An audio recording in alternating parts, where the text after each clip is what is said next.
여러분 안녕하십니까? 이어서 광주에서 전해드립니다. 경기 침체와 소비 패턴 변화의 여파로 광주 도심에서 빈 상가들이 크게 늘어나고 있습니다. 구도심의 소규모 상가일수록 타격이 큰데 임대료 하락 추세가 이어지면서 투자 수익률 역시 0%대로 금융권 대출 이자도 감당 못하고 있습니다. 한신구 기자의 보도입니다. 전남대학교 후문 상가 밀집 지역입니다. 한때 광주 청소년들의 핫플레이스였지만 지금은 손님이 크게 줄면서 횡하니 쇠락의 길을 면치 못하고 있습니다. 한 집 건너 한 집은 임대 표지가 나붙어 있고 예전에 보기 힘들었던 1층은 물론 심지어는 4층 건물 전체가 통째로 비어있기도 합니다. 큰 상권이 죽어간다는 느낌, 이런 것 때문에 걱정이죠. 공실 쪽이 거의 술집들이에요.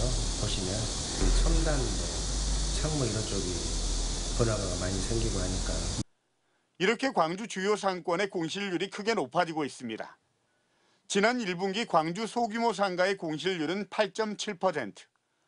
코로나19 초창기였던 지난 2020년에도 5.15%에 그쳤는데 지난해 5.85%까지 오르고 올 들어서는 가파르게 상승하고 있는 겁니다. 지난해에 비해서 50% 이상 높아진 건데 이 같은 공실률은 전국 평균 6.9%보다도 1.8%포인트 높은 것입니다. 특히 소규모 상가들이 밀집한 광주 금남로와 충장로는 14%를 넘어섰고 전남대 인근 상권은 23.1%까지 치솟았습니다. 업종 변경을 통해서 활로를 모색해보기도 하지만 인테리어 비용 등 돈은 돈대로 들고 영업은 잘 될지 불안감이 앞서기도 합니다. 코로나 때보다 더 빠졌다고 생각합니다. 작년보다. 작년 거리두기 있을 때도 이 정도는 아니었는데 저도 다른 동네로 가볼까 지금 상권 변화와 경기 침체, 소비 패턴의 변화가 겹치면서 비롯된 건데 이렇게 문을 닫는 소규모 상가가 늘면서 투자 수익률 역시 현격하게 떨어지고 있습니다. 광주 소규모 점포의 투자 수익률은 지난해 1.45%에서 올해는 0.39%까지 하락했는데 이는 금리 인상으로 받은 임대료로 금융권에서 받은 대출 이자도 못 낸다는 겁니다. 점포가 안 나가니 임대료를 내리고 그래서 또 낮은 투자 수익률로 이어지는 악순환의 고리가 반복되고 있습니다. 소규모 상가들은 특히 대형 복합 쇼핑몰 입점 경쟁으로 인해서 크고 목 좋은 곳만 잘 나가고 그렇지 못한 곳은 나락의 길로 떨어지는 빈익빈 부익부 현상이 더욱 고착화되지 않을까 애를 태우고 있습니다. MBC 뉴스 한신구입니다. 현대사무중공업 대불 3공장에서 노동자 사망 사고가 발생했습니다. 입사한 지 10여일밖에 되지 않은 노동자였습니다. 중대재해처벌법 적용 대상인 현대사무중공업에 대해 노동당국이 긴급조사에 착수했습니다. 서일영 기자가 취재했습니다. 대불 산단에 위치한 현대사무중공업 대불 제3공장. 지난 15일 오후 3시 40분쯤 40대 노동자가 작업을 하다 다쳐 병원으로 옮겨졌지만 이틀 만에 숨졌습니다. 사고를 당한 노동자는 중국 국적의 하청업체 소속으로 입사한 지 10여일밖에 되지 않았습니다. 사고 당시 이 노동자는 용접이 잘 되었는지 확인하고 있었습니다. 그런데 탱크 입구를 임시로 막은 두께 1cm의 철판이 1.3m 높이에서 떨어졌고 얼굴과 어깨, 다리 등을 다쳤던 것으로 알려졌습니다.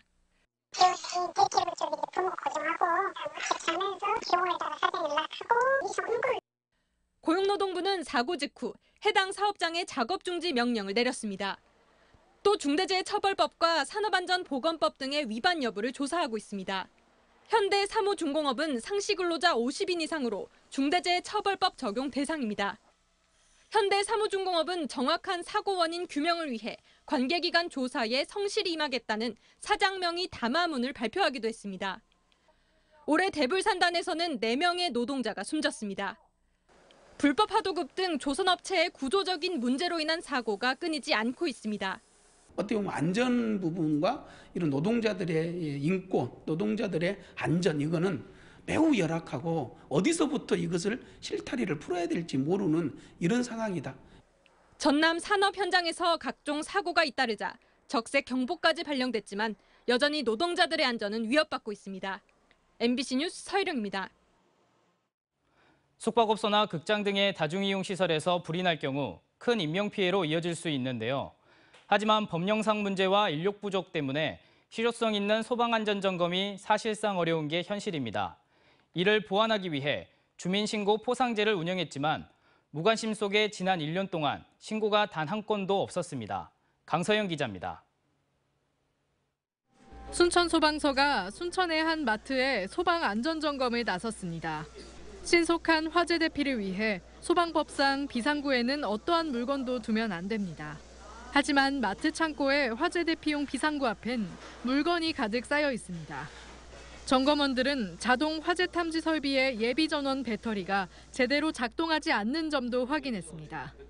예비 전원이 작동하지 않으면 정전 시 화재 감지 설비가 먹통이 될 수 있습니다. 예비 전원 이상이 뜨죠. 네. 이게 배터리가 지금 전압이 낮으니까 네. 배터리건 교체하면 될 것 같고. 네. 소방당국은 매년 다중이용 시설을 다니며 소방시설이 제대로 설치돼 작동하고 있는지, 화재 대피로를 확보했는지 등을 점검하고 있습니다.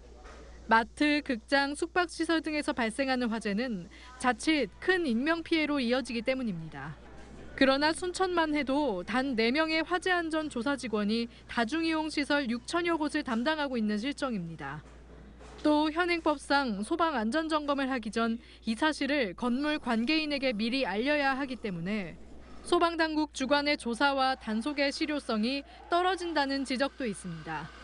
이에 따라 지난 2022년 전라남도는 조례 제정을 통해 시민이 소방 불법 행위를 발견해 신고하면 포상금을 지급하고 있습니다. 어둠 속에서 대피로를 알리는 계단의 유도등도 원래는 24시간 켜져 있어야 하지만 이렇게 꺼져 있을 경우엔 신고의 대상이 됩니다. 하지만 이마저도 전남도 소방본부에는 단 한 건도 시민 신고가 접수되지 않은 것으로 확인됐습니다. 소방당국은 화재 안전을 위해 시민들의 신고와 도움이 절실하다고 호소하고 있습니다. 조금 전에 말했다시피 통보를 하게 되면은 비상구나 피난 통로에 물건을 정리를 하기 때문에 효과가 실효성이 떨어집니다. 우려되는 피해만큼이나 철저한 사전 점검과 예방이 필요한 다중이용시설 화재. 법령과 인력이라는 난점 속에 시민들의 무관심까지 겹치면서 화재 안전에 구멍이 뚫렸다는 지적이 제기되고 있습니다. MBC 뉴스 강서영입니다. 5.18 공법 3단체 모두가 민간 주도의 5.18 민중항쟁 기념 행사위원회 탈퇴를 선언했습니다.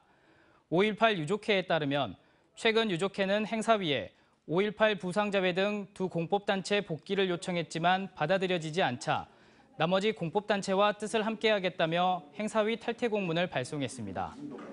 두 공법단체는 지난 2월 특전사 동지회와의 초청 행사를 강행해 행사위 참여단체들과 갈등을 빚었고 지난 3월 행사위를 탈퇴한 바 있습니다. 5.18 기념재단도 공법 3단체의 문제가 해결되지 않으면 행사위 탈퇴를 검토하겠다고 밝혀 앞으로 상당한 파장이 예상됩니다. 광주시 교육청이 교복 가격을 담합한 업체들의 입찰 참여 제한을 위한 행정 조치에 나섭니다. 시교육청은 조달청 부정당 업체 등록을 위해 이달 말까지 검찰에 적발된 업체들을 상대로 소명을 듣는 청문을 진행할 예정입니다. 이번 조사에서 행정처분이 확정된 업체는 최대 2년 동안 광주 지역의 중고교가 시행하는 교복 입찰에 참여할 수 없게 됩니다. 앞서 지난 4월 검찰은 지역 43개 교복 판매 대리점 중 담합에 참여한 39곳의 점주들을 불구속 기소한 바 있습니다. 경찰이 한국노총 광주본부의 위탁사업비 부정사용 의혹에 대해 내사를 벌이고 있는 것으로 알려졌습니다. 광주 북부경찰서는 광주시가 한국노총 광주본부에 위탁해 운영하고 있는 임동 근로자 종합복지관의 인건비 일부가 노조 간부에게 지급된 내용에 대해 불법성 여부를 조사하고 있다고 말했습니다. 언제 어디서나 내 손 안의 뉴스. 광주 MBC 뉴스 유튜브 구독으로 함께하세요.